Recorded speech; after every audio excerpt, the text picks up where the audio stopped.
clear. Go.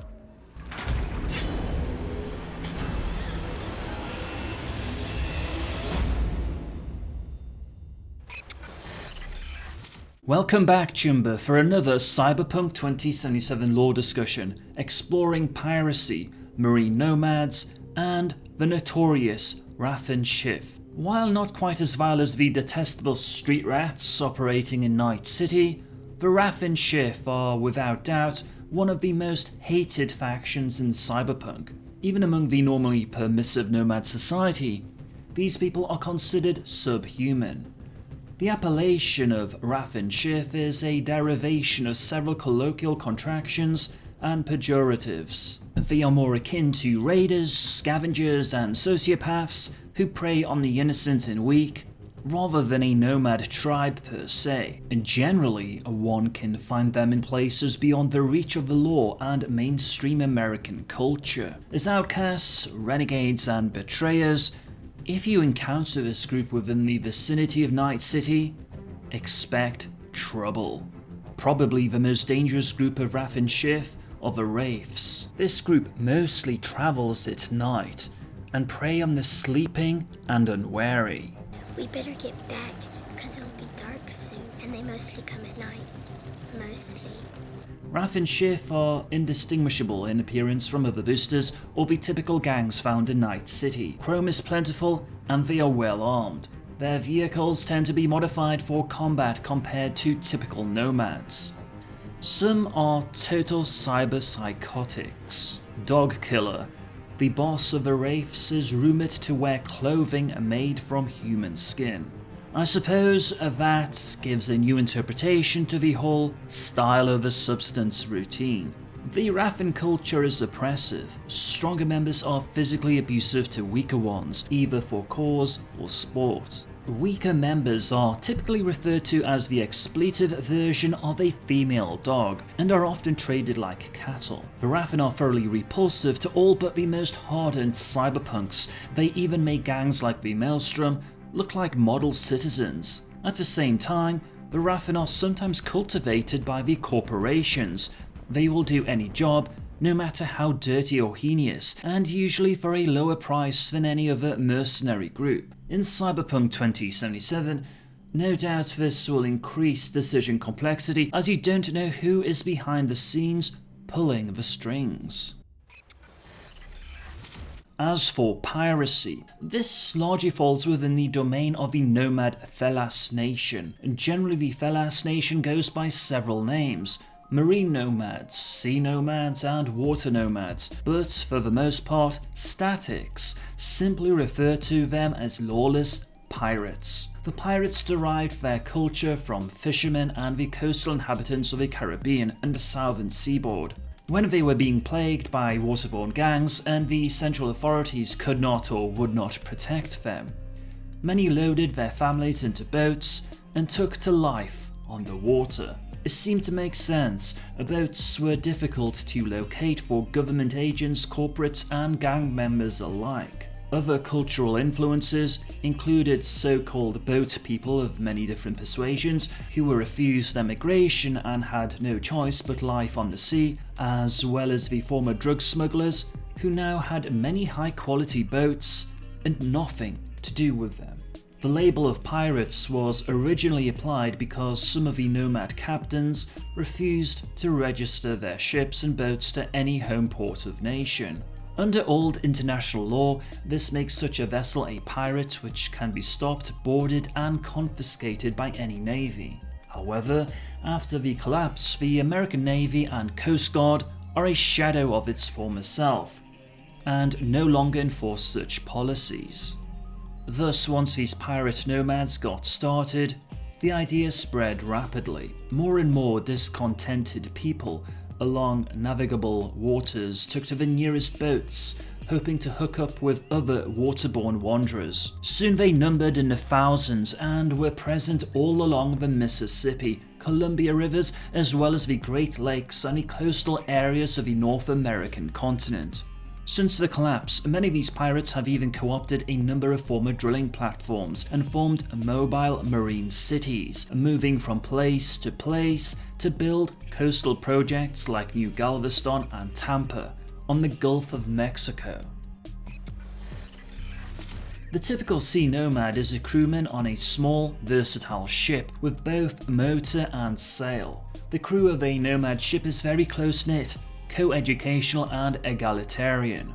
They have a captain, but generally they only take unquestioned command in times of emergency. At other times, the quartermaster is the actual boss of the ship. Most other officers are either specialists, such as a navigator or medtech, or are in reserve, in case the person they're understudying dies or leaves the ship. This, combined with the fact that many of these pirates are families, can make the command structure quite confusing to outsiders. Sea nomads work a variety of jobs, both for hire or for personal gain. These pursuits range from marine farming and other aquaculture to smuggling, legitimate cargo hauling, refugee transport, and broadcasting. Certainly, broadcasting was not a field that pirates had sought, but it became one of their profitable sidelines. Some media concerns hire offshore transmitters for legal, grey market, or even illegal programming.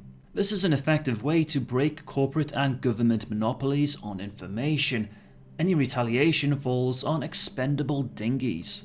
The nomads themselves like this work, as it requires minimal manpower and can be done in tandem with other activities. And best of all, it appeals to their anti-authoritarian nature. Some sea nomads do practice traditional piracy. Targeting vulnerable freighters, they learn what cargo the ship is carrying via shore-based connections and mass to attack at a point where their target ship is forced to slow down, disabling the ship's communications with a well-aimed anti-aircraft or anti-tank rocket. They swarm and board before the opposing crewmen can stop them. When the ship is looted, it's let go. Unless they meet unusually fierce resistance, nomads will not kill the crew of pirated ships, preferring to let them go to spread the word that non-resistance pays. The freighter crews themselves understand this and do not usually wish to give their lives for a cargo they don't even own. The nomads then dispose of their loot, often through the officers of the same corporation that set them on the scent of a rival's shipment. Contrary to popular depictions of pirates within various media, most of the pirates in Mike Pondsmith's cyberpunk world are actually subsistence-level fishermen who feel they have no choice but to steal anything they can to sell to help make ends meet. For the most part, except for the Raffen Shiv, they stay away from slave trading and kidnapping. As for notable characters amongst the Felas Nation, the main leader is John Silver Wilson, a name somewhat reminiscent of Johnny Silverhand. Unlike other nomad nations, John Wilson is not exactly in charge of the Felas Nation, rather his particular clan is the largest of the waterborne pirates. Silver was a nautical man before the collapse came. He worked as a rigger on the oil platforms in the Caribbean and Gulf of Mexico for around 6 years before being injured in a fall. Unable to continue as a rigger but wanting to stay on the water, he took a job as a crewman on a pleasure boat out of Galveston, albeit they ran contraband on the side. When the skipper died, John was left with the boat and not much else. However, he soon hooked up with several families who had boats and wanted out of the hole that New Orleans had become. He taught them how to survive on the sea. Soon, other captains were asking his opinion and offering their services. When construction work began at New Galveston, it provided an opportunity for the pirates to make a better living, and Silver used the proceeds to reinvest in the fleet. The last info on John Silver was that he was fighting skin cancer. So, despite using enhanced antibodies and nanosurgeons, it appears he is unable to afford more effective treatments. So he might not make it to Cyberpunk Red, unless he finds a wealthy benefactor and perhaps undergoes a full Borg conversion. Concerning Cyberpunk Red and Cyberpunk 2077, Mike Pondsmith has recently stated that in Cyberpunk Red, following the event of the Fourth Corporate War between Arasaka and Militech, global shipping was not just disrupted, it was nearly destroyed. Port blockades, minefields and fleet destruction, whether accidental or on purpose, brought global trade to a standstill from which the world still has not recovered from. Ground transport is dangerous due to the wandering raiders and gangs, but it is now one of the only ways to move goods from urban centre to urban centre. Hence why Nomads are going to play a pivotal part in the upcoming narrative. If the Felas Nation are still active, that hindrance or assistance of shipping of goods on a small scale could become significant. Likewise, if the vast majority of merchandise must go through Raffen Shiv territory, it seems plausible that this renegade nomad group would want to take advantage of the lucrative pickings on offer. Should Mike Pondsmith and CD Projekt Red choose to take that route, then the abundance of quest material these two factions potentially offer would be myriad. Hey Chumba, I'm Kazuliski and I hope you found this Cyberpunk 2077 discussion on piracy and the Raffen Shiv to be informative.